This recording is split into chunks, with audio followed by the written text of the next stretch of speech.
hauskintahan graffitissa on se, että sitä ei ole kehittänyt ketkään muut kuin nuoret. Se on täysin teini-ikäisten keksimä juttu. Eli 12–19-vuotiaat nuoret on keksinyt alkaa piirtää seinää, tehnyt siitä isompaa ja loppujen lopuksi siitä on tullut luomusta. Ja nykypäivänä se on niin osana kaikkea taidetta ja suunnittelua sun muuta. Mutta teidän ikäiset tyypit on kehittänyt tämän koko jutun.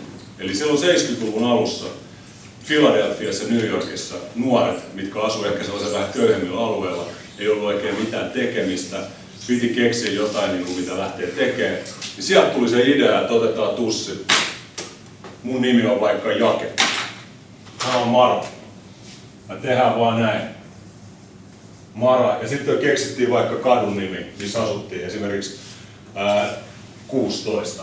Mara 16. Tästä se lähti kaikki. Ja tää oli se idea, että tätä piti levittää niin moneen paikkaan kuin mahdollista. Ja sä sanot että kaveri sanoo, tai sä päätät niillä, että mä haluan, että joka paikassa näkyy mun nimi. Ja siitä se on lähtenyt se idea. Eli pyöritään ympäri kaupunkia, pyritään saada mahdollisimman näkyväksi se oma nimi. Ja tää on se kaiken alusta, mistä kaikki lähti. Mulla on tällainen kirja, mikä on niin History of American Graffiti. Eli tässä käydään läpi ihan kaikki, mitä graffitissa Jenkeissä on koskaan tapahtunut. Tästä voitte nopeasti nähdä, ettei ne hirveän tyylikkäitä aluksi ole ollut. Tästä kaikki on lähtenyt. Ja sitten seuraava vaihe, mikä tuli, oli se, että jengi kyllästyi, että on pelkkä nimi. Pitää saada jotain vähän isompaa. Eli otettiin toinen väri, jos tää oli punainen, tässä nyt hirveästi on näitä värejä, tää on nyt sininen. Ja siihen tehtiin ympärille tällainen näin.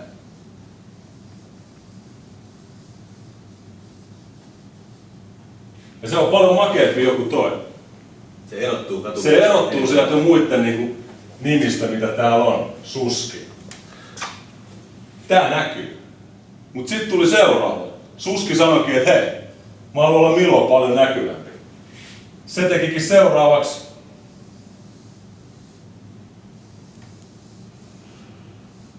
enemmän. Ja tää näkyy jo paljon enemmän kuin mitä toi Milo oli. Ja siinä on Milolla vähän ihmettelemistä, että mitä nyt tapahtuu. Ja nää lähti sit suureneen nämä kirjaimet pikkuhiljaa.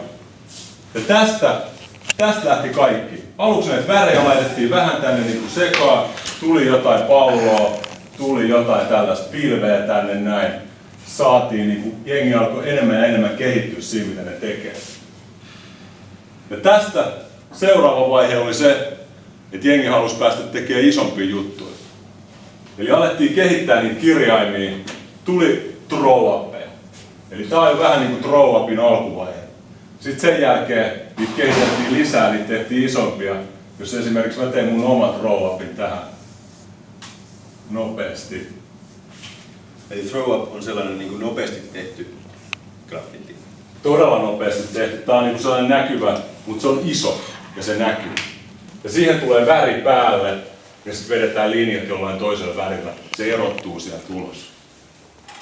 Ja tästä oli se, mistä jengi sitten innostui lisää. Ja sitten alkoi seuraava vaihe oli se, että jengi halusi tehdä todellakin isompaa.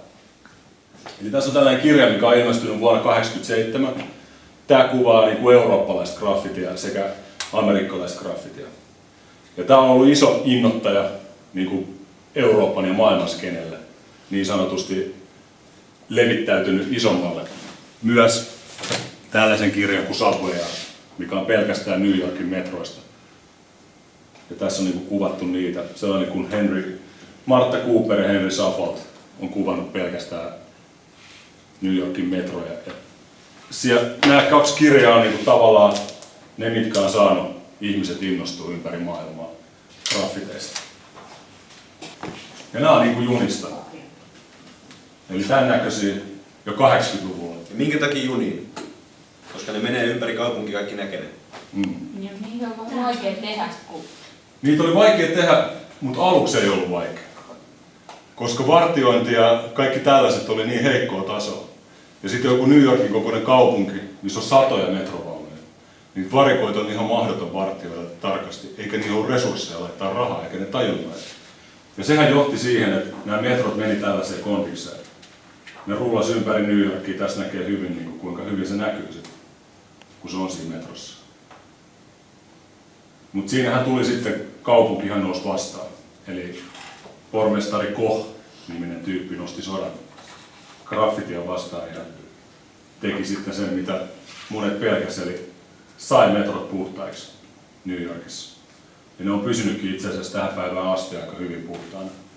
Ikävä kyllä, mutta näin se vaan on mennyt. Mutta tämä on se, mikä oli seuraava vaihe 80-luvulla, eli alettiin tekemään erinäköisiä duuneja, erinäköisiä kirjaimilla.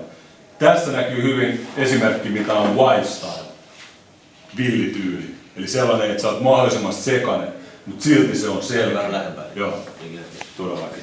Anteeksi. Eli tässä on niin kuin wild style kirjaimilla. Eli mahdollisimman niin kuin sekava tavallaan, mutta selkeä kuitenkin sille, ketä on graffitia tehnyt.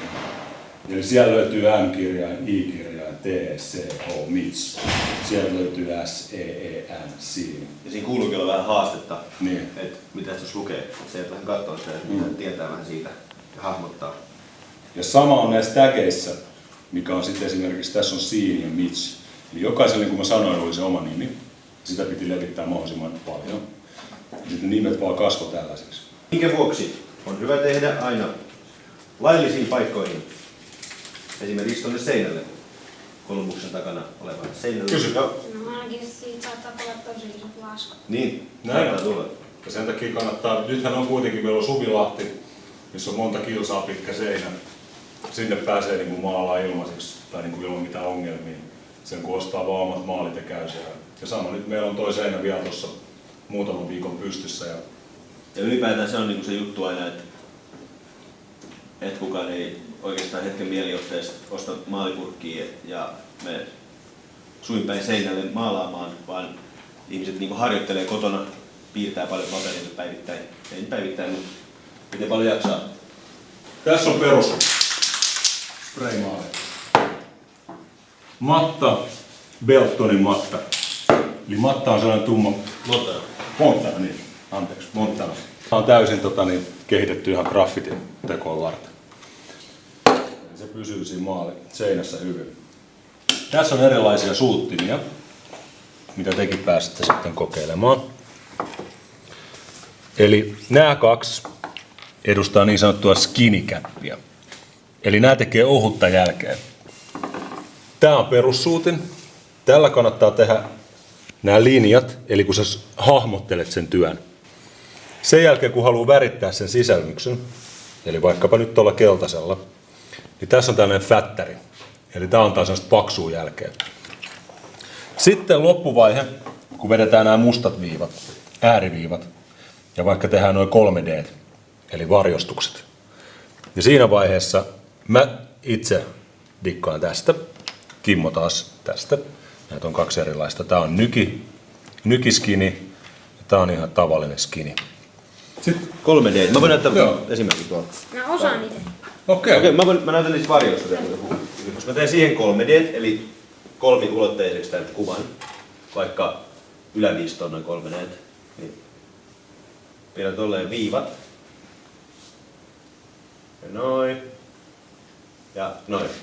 Nyt se on kolmiulotteinen, eikö vaan? Sitten sama voi tehdä niinku kirjaimille. Yes. Eli